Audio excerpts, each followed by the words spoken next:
والشمس وضحاها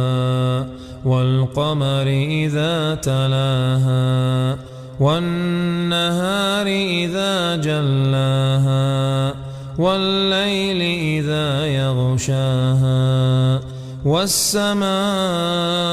وما بناها والأرض وما طحاها ونفس وما سواها فألهمها فجورها وتقواها قد أفلح من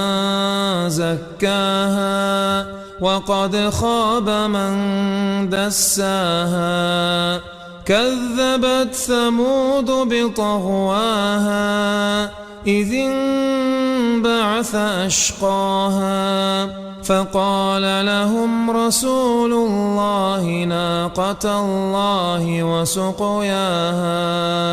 فكذبوه فعقروها فدمدم عليهم ربهم